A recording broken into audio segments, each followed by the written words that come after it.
Hello everyone, welcome to my YouTube channel pharma researcher. तो आज की वीडियो में मैं आपके साथ डिस्कस करूंगा जीपैट 2023 का प्रीवियस ईयर क्वेश्चन पेपर। तो ये फर्स्ट शिफ्ट का पेपर है जिसमें कि ये आपका पार्ट नंबर 3 रहेगा।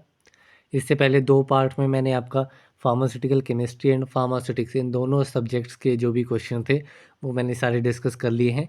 एंड इस वीडियो में फार्माकोलॉजी सब्जेक्ट के 28 इंपॉर्टेंट एमसीक्यू क्वेश्चंस जो इस एग्ज़ाम में पूछे गए थे उनको मैं डिस्कस करने वाला हूँ। सो चलिए स्टार्ट करते हैं आज के पहले क्वेश्चन से। तो पहला क्वेश्चन था ट्रांसटुजुमैब इज़ सो ट्रांसटुजुमैब किस कैटेगरी का ड्रग है। सो ये एक एंटीबॉडी टाइप ड्रग है जो कि ईजीएफआर और HER2 इनहिबिटर है। EGFR means epidermal growth factor receptor and HER2 is human epidermal growth factor receptor 2। So इसका ये इनहिबिटर होता है trastuzumab. So option A is correct. Next question है what is the new drug application NDA made. ठीक है, new drug application कब बनाई जाती है। So this is made after the phase 3 clinical trials. Phase 3 clinical trials के बाद आपकी न्यू ड्रग एप्लीकेशन जो है वो बनती है। So option C is correct. Next question है identify the drug that is not among the drugs recommended as first time drug in the treatment of partial seizures with और without generalization. तो partial seizure की treatment के लिए इनमें से कौन सा ड्रग जो है वो फर्स्ट टाइम ड्रग या फर्स्ट लाइन ड्रग मीन्स जो सबसे पहले प्रेस्क्राइब किया जाता है वो नहीं है। सो इसमें कार्बामाजिपिन, बेल्प्रोएट एंड लेमोट्रिगिन ये तीनों ड्रग आपको सबसे पहले प्रिस्क्राइब किए जा सकते हैं पार्शियल सीजर में, लेकिन डाइजीपाम जो है वो फर्स्ट टाइम ड्रग इसमें नहीं होता है। So option C is correct.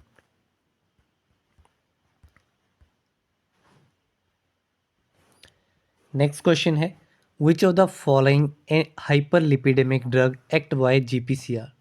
कौन सा हाइपरलिपिडेमिक ड्रग जो है वो जीपीसीआर के थ्रू एक्ट करता है। GPCR is G protein coupled receptor के थ्रू एक्ट करता है। तो ये ड्रग है आपका nicotinic acid. Option A is correct. Next question है all the following are TNF alpha inhibitors except. तो इसमें से कौन सा ड्रग टीएनएफ अल्फा इनहिबिटर नहीं है। सो इथानरसेप्ट, इनफ्लिक्सीमैब एंड अडालीजुमैब ये तीनों ही आपके टीएनएफ अल्फा इनहिबिटर्स हैं, जबकि वेसिलिक्सीमैब जो है वो आपका IL-2 इनहिबिटर है। So option D is correct. The next question है match the following cells of immune system list 1 with their functions. List 1 में इम्यून सिस्टम के सेल्स दिए गए हैं एंड लिस्ट 2 में उसके फंक्शंस दिए गए हैं। तो इसमें सबसे पहले आता है आपका मस्ट सेल्स। मस्ट सेल्स जो हैं वो आपके एलर्जिक रिएक्शंस में इन्वॉल्व होते हैं। देन आपके आते हैं लिम्फोसाइट्स। लिम्फोसाइट्स आपके मास्टर्स होते हैं इम्यून सिस्टम के। देन आते हैं आपके टी सेल्स। टी सेल्स जो हैं वो आपके सेल मेडिएटेड इम्यून रिएक्शंस में इन्वॉल्व रहते हैं। एंड मोनोसाइट्स और मैक्रोफेजेस जो हैं वो आपके एंटीजन रिकॉग्निशन और फैगोसाइटोसिस में इन्वॉल्व रहते हैं। तो इसमें आपका करेक्ट आंसर रहेगा option number B.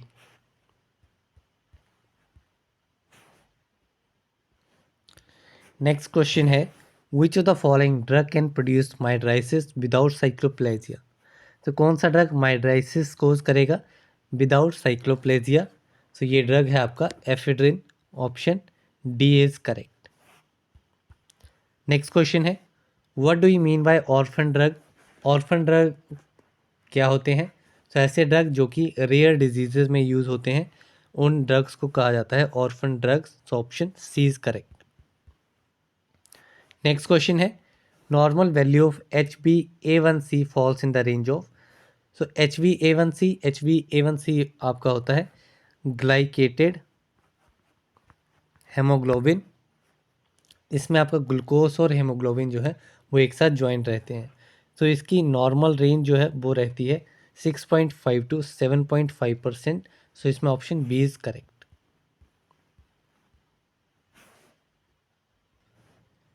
Next question है A 70 kg woman was administered 1000 mg of the drug as IV bolus. After its uniform distribution in the body, the plasma concentration of the drug was found to be 50 mg per liter. What is the volume of distribution? तो यहाँ पे आपको wait दिया गया है women का 70 kg women है, dose दी गई है ड्रग की 1000 mg एंड यूनिफॉर्म डिस्ट्रीब्यूशन के बाद में प्लाज्मा ड्रग कंसंट्रेशन दी गई है 50 mg पर लीटर। तो इसमें हमें वॉल्यूम ऑफ डिस्ट्रीब्यूशन कैलकुलेट करनी थी। तो इसमें काफ़ी सिंपल फार्मूला लगना था। Volume of distribution is equal to dose of drug divided by plasma concentration. तो जब यहाँ पे हम सिंपली वैल्यू सब्स्टिट्यूट करेंगे तो 1000 divided by 50 it is equal to 20 litres. तो इसमें option C will be the correct answer. Next question है, a hypertensive patient receiving a drug by for managing BP was prescribed a tricyclic antidepressant. As a result, there was an evolution of the antihypertensive action of by. Which of the following drug could be by? तो इस question में ऐसा पूछा गया है कि एक hypertensive patient है, उसको बीपी को मैनेज करने के लिए एक ड्रग दी जा रही है बाई, उसके साथ में उसको ट्राईसाइक्लिक एंटी डिप्रेसेंट भी प्रेस्क्राइब किए गए हैं उस पेशेंट को। सो ट्राईसाइक्लिक एंटी डिप्रेसेंट प्रिस्क्राइब करने के बाद में जो उस पेशेंट को बीपी मैनेज करने के लिए हाइपरटेंसिव ड्रग दिया जा रहा था, उसका एक्शन जो है वो अबॉलिश हो रहा है। तो इस केस में वो ड्रग जो बाई है वो क्या रहेगा? So this drug will be clonidine. Option C is correct. Next question है, put the events of acute inflammation in proper sequence. Acute inflammation के इवेंट्स को प्रॉपर सीक्वेंस में इसमें अरेंज करना था। सो इसमें सबसे पहले आपका आता है जो भी आपका अफेक्टेड साइट है वहाँ पे फ्लूइड एंड प्लाज्मा की एक्यूमुलेशन होगी। देन इंट्रावेस्कुलर एक्टिवेशन होगी आपके प्लेटलेट्स की। Then polymorphonuclear neutrophils followed by healing. तो ये आपका करेक्ट प्रॉपर सीक्वेंस रहेगा एक्यूट इन्फ्लेमेशन के इवेंट्स का। तो इसमें option A is correct. Next question है, which of the following is not an example of mTOR inhibitor. MTOR means mammalian target of rapamycin. तो एमटोर इनहिबिटर इनमें से कौन सा नहीं है? सो इसमें डिफरेंट ड्रग्स दिए गए हैं जिसमें एब्रोलीमस, टेमसिरोलीमस एंड सिरोलीमस, ये तीन ड्रग जो हैं वो आपके एमटोर इनहिबिटर्स हैं। लेकिन टेक्रोलीमस जो है it is not an mTOR inhibitor, it is an immunosuppressant drug. So इसमें option B is correct. Next question है, Alzheimer's disease is mainly because of the neuro degeneration of the following part of the brain. तो brain के किस part की neuro degeneration की वजह से Alzheimer disease cause होता है? सो ये पार्ट आपका रहता है hippocampus. Hippocampus is the part जिसकी डीजनरेशन की वजह से अल्जाइमर डिजीज कोज होता है। एंड हिप्पोकैम्पस जो है वो आपका लॉन्ग टर्म मेमोरीज को स्टोर करने के लिए रिस्पॉन्सिबल होता है। द नेक्स्ट क्वेश्चन है, which of the following has been found to act as a male contraceptive without affecting libido and potency. तो इनमें से कौन सा ड्रग जो है वो मेल कॉन्ट्रासेप्टिव की तरह एक्ट करता है बिना लिविडो और पोटेंसी को अफेक्ट किए बिना? सो ये है आपका gossypol. Option B is correct. Next question है, choose the most appropriate statement for the peptic ulcer disease caused by NSAIDs. So इसमें अगर नसेड्स की वजह से पेप्टिक अल्सर डिजीज को हो रहा है, अगर नसेड्स की वजह से पेप्टिक अल्सर डिजीज कोज हो रहा है तो उस केस में H2 एंटागोनिस्ट जो हैं वो आपकी रैपिड हीलिंग जो है वो करेंगे। तो इसमें ऑप्शन बी स्टेटमेंट जो थी वो मोस्ट अप्रोप्रिएट थी for the peptic ulcer disease. Next question है lateral geniculate nucleus is associated with, so it is associated with vision. Lateral geniculate nucleus is associated with vision, so option A is correct. Next question है which of the following drug used in the chemotherapy of some type of leukemia satisfies the statements? So यहाँ पे different drugs दिए गए हैं और दो statement दी गई हैं। इन दोनों स्टेटमेंट्स को कौन सा ड्रग सेटिस्फाई करेगा in the chemotherapy of leukaemia?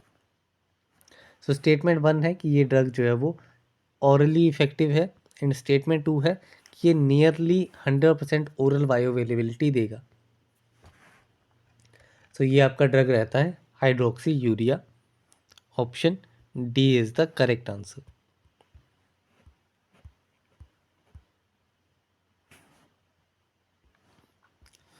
Next question है given below are two statements. तो यहाँ पे दो स्टेटमेंट दी गई हैं, स्टेटमेंट 1 एंड स्टेटमेंट 2। इसमें से आइडेंटिफाई करना है कि कौन सी स्टेटमेंट करेक्ट है, कौन सी इनकरेक्ट है, या दोनों ही करेक्ट हैं या दोनों ही इनकरेक्ट हैं। तो इसमें स्टेटमेंट 1 थी इन वेसोस्पास्टिक एंजीना the imbalance occurs when the myocardial oxygen requirement increases as during exercise and coronary blood flow does not increase proportionately। So ये वाली स्टेटमेंट इसमें इनकरेक्ट थी, जबकि statement 2 in Prinzmetal angina oxygen delivery decreases as a result of reversible coronary vasospasm. यहाँ पे as a result है, decreases as. तो ये स्टेटमेंट इसमें करेक्ट है, mean statement 1 is incorrect and statement 2 is correct. तो इसमें आपका ऑप्शन नंबर डी जो है वो करेक्ट आंसर है। नेक्स्ट क्वेश्चन है in ECG the P wave corresponds to the following event. ECG electrocardiogram में जो पी वेव है वो आपकी correspond to the atrial depolarization. Option A is correct. Next question है which of the following cranial nerve helps in accommodating the eye for near vision. Near vision, eye के near vision को accommodate करने में कौन सी cranial nerve help करती है? तो ये क्रेनियल नर्व है आपकी oculomotor. Option A is correct. Next question है which of the following is true for bone tissue cell differentiation and maturation. So इनमें से कौन सा प्रोसेस जो है वो ट्रू रहेगा bone tissue cell differentiation and maturation के लिए? इसमें osteogenic, then proceeding to osteoblast and then osteocytes. This is the correct sequence, so option A is the correct answer.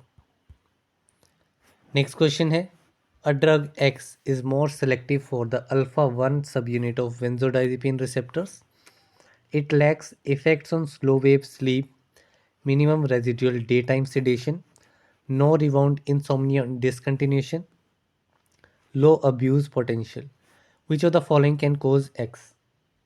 Which of the following can be X? तो यहाँ पे एक drug X दिया गया है एंड ये ड्रग X जो है वो बेंजोडाइजिपिन रिसेप्टर की अल्फा सब यूनिट के लिए ज़्यादा सेलेक्टिव है, लेकिन ये जो डिफरेंट इफ़ेक्ट्स हैं इनको लैक कर रहा है, ये परफॉर्म नहीं कर रहा है। जो भी यहाँ पे इफ़ेक्ट्स दिए गए हैं जैसे slow wave sleep, minimum residual day time sedation and other. तो इसमें ड्रग एक्स जो है वो आइडेंटिफाई करना था। तो ये ड्रग था आपका zolpidem. Option D is correct. Next question है which of the following is a fourth generation cephalosporin.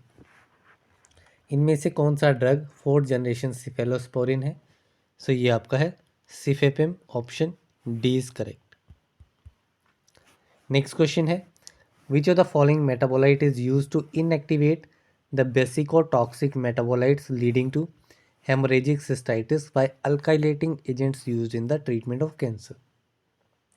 तो इस क्वेश्चन में ये पूछा गया है कि कैंसर की ट्रीटमेंट में जो अल्काइलेटिंग एजेंट्स का यूज़ किया जाता है, इन अल्काइलेटिंग एजेंट्स, ये अल्काइलेटिंग एजेंट्स जो हैं वो एक बेसिकोटॉक्सिक मेटाबोलाइट प्रोड्यूस करते हैं जो कि हेमरेजिक सिस्टाइटिस कोज करता है। अब इस वेसिकोटॉक्सिक मेटाबोलाइट को इनएक्टिवेट करने के लिए कौन सा मेटाबोलाइट जो है वो दिया जाता है? सो ये मेटाबोलाइट आपका रहता है mesna. Option D is correct. Next question है all the following are true with metoclopramide except. तो इसमें से मीटोक्लोप्रामाइड के लिए कौन सा इफेक्ट जो है वो ट्रू नहीं है? तो मीटोक्लोप्रामाइड जो है वो एक तो D2 रिसेप्टर पे एक्ट करता है एंड इसका एंटागोनिस्टिक इफेक्ट रहता है। सेम ये 5-HT3 रिसेप्टर पे भी इसका एंटागोनिस्टिक इफेक्ट रहता है। 5-HT4 रिसेप्टर पे इसका एगोनिस्टिक एक्शन रहता है, लेकिन 5-HT1 रिसेप्टर एंटागोनिस्टिक इफेक्ट जो है वो ये प्रोड्यूस नहीं करता है। तो इसमें ऑप्शन नंबर ए जो है वो करेक्ट रहेगा रिगार्डिंग मीटोक्लोप्रामाइड। नेक्स्ट क्वेश्चन है given below are two statements. यहाँ पे अगेन दो स्टेटमेंट दी गई हैं, इसमें हमें आइडेंटिफाई करना है कौन सी स्टेटमेंट ट्रू है, कौन सी फॉल्स है या कोई अदर पॉसिबिलिटी है। स्टेटमेंट 1 है levodopa is metabolize peripherally what capable of crossing blood brain barrier the best drug in treating parkinsonism. जो लीवोडोपा ड्रग है वो एक प्रो ड्रग है जो कि डोपामाइन में कन्वर्ट होता है। ठीक है, सो लीवोडोपा जो है वो पेरिफेरली भी मेटाबोलाइज हो जाता है डोपामाइन में, लेकिन लीवोडोपा आपका ब्लड ब्रेन बैरियर को क्रॉस करने के कैपेबल होता है, इसलिए ये बेस्ट रहता है इन ट्रीटिंग पार्किंसोनिज्म। तो ये स्टेटमेंट टोटली ट्रू है। स्टेटमेंट 2 है carbidopa crosses blood brain barrier thus a best combination for protecting levodopa in CNS। तो ये स्टेटमेंट इनकरेक्ट है। कार्बिडोपा ब्लड ब्रेन बैरियर को क्रॉस नहीं करता है, इसको कम्बिनेशन में दिया जाता है ताकि पेरिफेरल जो कन्वर्जन हो रही है लीवोडोपा की डोपामाइन में वो ना हो और ज़्यादा से ज़्यादा ड्रग लीवोडोपा जो है वो आपका ब्लड ब्रेन बैरियर को क्रॉस करे एंड वहाँ पे जा कर के अपना जो इफ़ेक्ट है, ठीक है, लीवोडोपा डोपामाइन में कन्वर्ट होकर के अपना इफ़ेक्ट प्रोड्यूस करे। सो स्टेटमेंट 2 इसमें इनकरेक्ट है। सो इसमें जो करेक्ट आंसर रहेगा वो रहेगा statement 1 is true what statement 2 is false. यहाँ पे option number C will be the correct answer. तो यहाँ पे इसमें टोटल 28 क्वेश्चंस पूछे गए थे। एक क्वेश्चन इसमें से रिजेक्ट मींस कैंसिल हो गया है। तो इसमें अभी हमने 27 क्वेश्चन डिस्कस कर लिए हैं।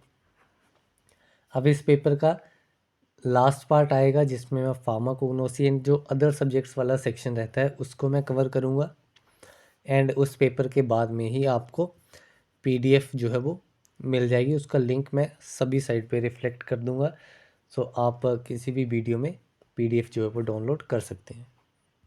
So thank you very much.